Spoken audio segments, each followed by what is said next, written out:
Hi, my name is MJ Hurley. If you clicked on this video, obviously you're curious about how to improve your team's SOPs. Some of the issues that we see with most of the organizations that we work with is frankly, the people being tasked with writing an SOP have never been taught how to do it.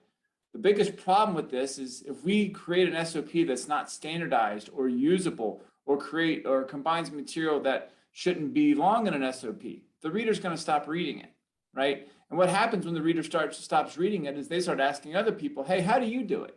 And then we create this whole process that isn't standardized.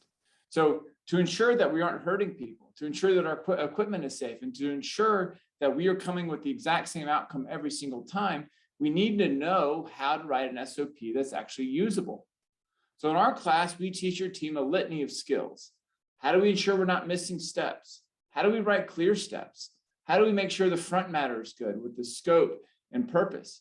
And then how do we actually test and make sure the SOP actually works?